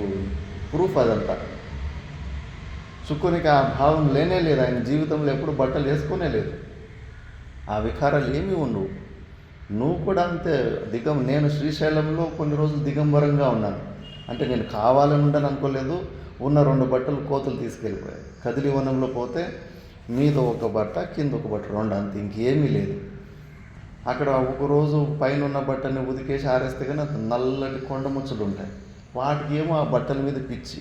దాన్ని ఆ బయట ఆరేస్తే తీసుకెళ్ళి పైన చెట్టుకి ఎంత కొన చెట్టుల్లో పెట్టేసిందంటే అక్కడ మనిషి ఎక్కి ఇంక పైకెత్తి కోరికి చింపేసి ఉంటాయి. సరే చింపేసిన దానన్నా మళ్ళీ ఏదైనా కొంచెం గంటి వేసుకొని కట్టుకుందామంటే ఎక్కడో కొనల్లో పోయి పెట్టేసి ఉంటాయి బట్టలు. ఒకరోజు అట్లా, ఇంకో రోజు ఎవరు లేరు కదా గుహలో నేనే కదా అని చెప్పేసి దిగంబరంగా ఉండి ఉన్న ఒకదాన్ని ఉదికేసి అక్కడ ఆరేసి ఇట్టే కదా. ఆ రోజు ఇంకా కావులు కూడా కాసుకో ఉండి ఒక 5 నిమిషాలు అటు ఇటు కొంచెం పక్కకి గమనం పోతే 5 నిమిషాలు ఎత్తుకొని వెళ్ళిపోయినాయి. వాడికేమో ఆ చిన్న కోతలే ఉంటాయి భలే, దానికి పిచ్చి బట్టలు అంటే. నెత్తి మీద వేసుకోడు, కోరికి ఆ 2 బట్టలు పోయినాయి. ఇంక బట్టలే లేవు నా దగ్గర. ఇంక పోతే ఇంకా బతకాలనే కోరిక లేనప్పుడు ఇంక బట్టలు ఎందుకు అని చెప్పేసి ఇంక అట్లే దిగంబరంగానే ఉన్నాను. దిగంబరంగా ఉన్నప్పుడు ఒకసారి మహారాష్ట్ర నుంచి ఒక 250 మంది వచ్చారు. వస్తే కానీ ఇంకా ఉదయం కదిలివనముకి మహారాష్ట్ర నుంచి ఇంకేమేమో నా గురించి విపరీతంగా ప్రచారం చేసేసి నన్ను ఏదో దేవుడిలాగా చూస్తూ ఉంటారు. ఎవరో మహానుభావుడు ఉన్నాడు, అసలు ఏమి తింటలేడు, ఏమి తాగుతలేడని పాలైతే తీసుకుంటా ఉంటాయి. ఇంక ప్రచారం 1-2 కల్పించుకొని చెప్తారు కదా.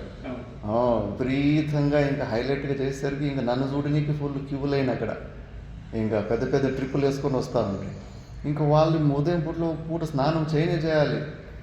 4 గంటలకి అందరూ అట్లే ఆడవాళ్ళు మగవాళ్ళు అంతా పడుకుంటారు. వాళ్ళు ముంగటే పోవడు, నీళ్ళు పోసుకుంటూ రావడంతే. ఇంకా నువ్వు దిగంబరంగా ఉండి చూస్తే నీకు ఇంకా వికారాలు పోతాయి. మూసుకుంటా ఉంటే కానీ ఇంకా అదేదో విలువ పెరుగుతూ ఉంటుంది. మొత్తానికి వదిలిపెట్టేస్తే కానీ అసలు మళ్ళీ నీకు ఆ వికారం రానే రాదు. ఇది అభ్యాసం కూడా ఒక యోగి కేరళలో ఒక యోగి ఇప్పుడు కూడా ఉంది ఆశ్రమం, బట్టలు వేసుకోరు ఆశ్రమంలో. ఆ యోగి పేరు మర్చిపోయాను. మహాత్మా గాంధీ ఆయన శిష్యుడు. అక్కడున్న రూల్స్ని మహాత్మా గాంధీ ఆయన ఆశ్రమంలో కూడా నియమించాడు. మూర్ఖులు తెలియకుండా, ఈ విషయం తెలియకుండా మహాత్మా గాంధీ ఆ బట్టలు లేకుండా ఆడవాళ్ళ పక్కలో పడుకునేవాడు అని పేపర్లు రాసుకుంటారు. దాని వెనకాల ఏముందని తెలియదు. ఇప్పుడు కూడా ఉంది కేరళలో ఆశ్రమం. అందులో భార్యాభర్తలుగా కూడా ఉండొచ్చు, కానీ ఎవరు బట్టలు వేసుకోకూడదు. లోపల అంత ఆయుర్వేదిక్ మెడిసిన్ అంతా ఇది చేస్తూ ఉంటారు. ఇప్పుడు ఒక 20-30 మంది దాకా ఉన్నారు ఆశ్రమం. ఆ మతము పేరు అది ఒక బాగా ప్రసిద్ధ మతము. ఆ యోగి 15 సంవత్సరాలు అడవిలో తపస్సులో కూర్చోండి సమాధి స్థితికి. ఆయన సమాధి స్థితి నుంచి బయటకు వచ్చినప్పుడు ఆయనకు అర్థమైంది, మనం ఎక్కువ ఏమి దాచిపెట్టుకుంటామో దాని మీద ఇంకా విలువ ఎక్కువ పెరుగుతుంది. ఇప్పుడు కూడా అడవిలో ఎన్నో అమెజాన్ ఫారెస్ట్లో వాళ్ళు పైన బట్టలు వేసుకోరు, కింద మాత్రము కొద్దిగా మూత్రేంద్రియాన్ని కొద్దిగా కోపినం లాగా వేసుకుంటారు, కానీ బయట అంతా ఆడ మగ అంతా మొత్తం అంతా ఓపెన్గానే ఉంటుంది. వాళ్ళకి అది సమస్య కానే కాదు, అది వికారం కానే కాదు. ఇవన్నీ మనం మనసులో బుర్రలో ఊహించుకున్నట్టువే. అదేదో కొద్దిగా కనిపించేస్తే కానీ బట్టలు వేసుకో, గుడ్డలు వేసుకో, సమాజంలో అట్లా తిరుగుతావు, ఇట్లా తిరుగుతావా, ఇవన్నీ మనం ఊహించుకుని కల్పించుకున్నదా. దానికి విలువ మనమే పెట్టుకున్నాం. మన బుద్ధులు వికారం అయిపోయి మలినం అయిపోయాయి కాబట్టి అలా ఉంటాయి. మరి త్రైలింగ స్వామి ఎంతమంది దిగంబర సదాశివ బ్రహ్మేంద్ర స్వామి వాళ్ళే మన బట్టలు వేసుకున్నారు. జీవితం వల్ల వాళ్ళు బట్టలు వేసుకోలేదు. కొన్ని త్రైలింగ స్వామి 280 సంవత్సరాలు బతికిండు. బ్రిటిష్ వాళ్ళు పట్టుకొని పోయి జైల్లో వేస్తే గోడల్లో నుంచినే బయటకు వచ్చేసేవాడు. సిద్ధులు ఉన్న వాళ్ళని ఎవరు పట్టుకోగలుగుతారు అలాంటివి కాశీలో త్రైలింగ స్వామి? ఎందుకంటే వాళ్ళకు నేను ఆడ నువ్వు మగ అనే భేదభావాలు లేవు. మనం ఊరికి బట్టలు వేసుకొని మూసిపెట్టుకొని ఇంకా విలువ లెక్క పడుతుంది. ఏదే వస్తువు కానీ ఎంత దాచిపెడితే కానీ దానికంత విలువ పెరిగిపోతూ ఉంటుంది. కాబట్టి ఇవన్నీ మనసులో ఉన్న సమస్యలు, మనసులో ఉన్న వికారము. నీకు ఆ వికారాలు రాకూడదు. నువ్వు మోక్షాన్ని పొందలేకపోతున్నావు. నువ్వు సచ్చిదానంద స్వరూపుడివి. ఇప్పటి నుంచి నువ్వు అలవాటు చేసుకోవాలి. చాలామంది గురు శిష్యుల్లో దత్తాత్రేయుడు శిష్యుల పరీక్షల్లో ఎట్లా ఉంటాడు? శిష్యులు పరీక్షలు, మహిమలు శిష్యుల్ని ఎట్లా పరీక్షిస్తారు? మంచి సారాయి తాగి వేశ్యలను పక్కలో పెట్టుకొని కొడుకున్నాడు దిగంబరంగా. ఎవడికన్నా కానీ శ్రద్ధ వస్తుంది అలాంటి గురువు దగ్గర? వీడు గురువునా, చేతిలో సారాయి పక్కలో అమ్మాయి, వీడు గురువు అవుతాడా అని చెప్పేసి ఇంకా అంత దూరము. ఎవరో పోయి ఆడవాళ్ళు పోయి ఆ రూమ్లో కొద్దిగా గురుగారిని ఒక 2 నిమిషాలు మాట్లాడి వస్తేనే 10-15 రకాల కథలు సృష్టించుకుంటారు ప్రపంచం. అంత వికారం. వీళ్ళ మనసుల దరిద్రము, వీళ్ళ మనసులో వికారాలు ఉంటాయి కాబట్టి వాళ్ళ దృష్టి ఉంటుంది. ఆ సాధనలో ఉన్నోళ్ళకి ఆడ మగ చిన్న పెద్ద ఏ భేదాలు ఉండవు, పరమ పవిత్రంగా ఉంటారు. అలాంటి పరిస్థితి కూడా దత్తాత్రేయుని శిష్యులు కొంతమంది పోకుండా నిలబడే ఉంటారు. అప్పుడు శిష్యుడు వాళ్ళ శిష్యులుగా స్వీకరిస్తాడు. వీళ్ళకి నిజమైన శ్రద్ధ ఉంది అని.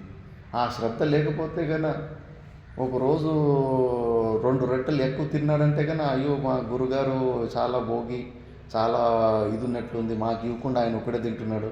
ఇంత చిన్న విషయాల్లో కూడా శ్రద్ధలు పోగొట్టుకుంటారు. అందుకే అలాంటి స్థితిలో ఉండాలి. ఆడ మగ అని ఏ భేదాలు లేకుండా ఉండాలని అప్పుడే ఆ కథలో చెప్పింది నేను. అట్లా నీ స్వరూపంలో నిలబడు.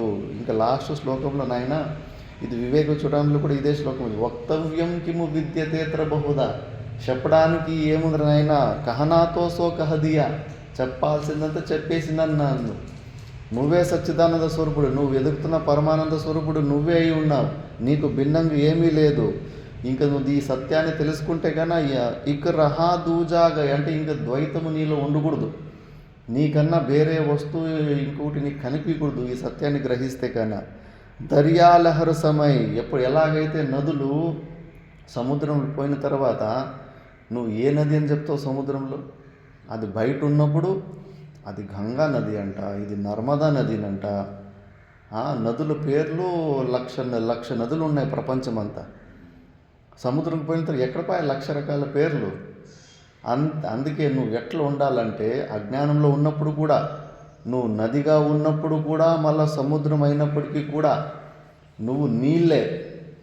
నేను నదిగా ఉంటే నది అని నన్ను పిలిచినా నేను నీళ్ళే, నన్ను సముద్రం అని పిలిచినా నేను నీళ్ళే. నన్ను జీవుడన్నా అనుకోని వీళ్ళు నన్ను పరమాత్మ, నేను మాత్రం సచ్చిదానంద స్వరూపుణ్ణి.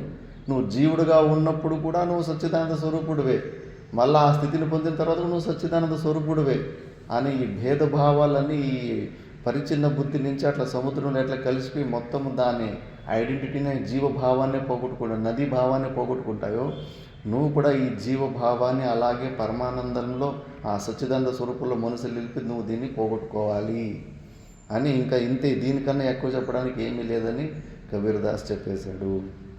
కాబట్టి ఇది కూడా నిధిధ్యాసనాలకి కబీర్ శ్లోకాలు కూడా డైరెక్ట్గా పాయింట్ని మాట్లాడతాడు.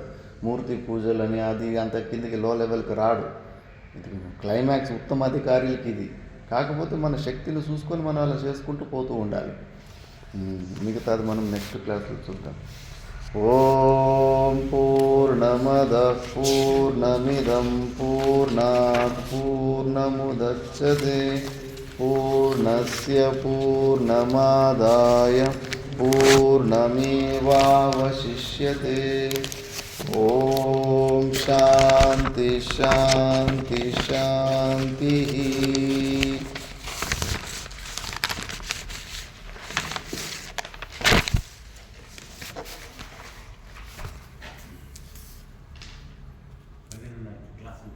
లేదు ఈరోజులే భక్తులు వస్తున్నారు కొద్దిగా.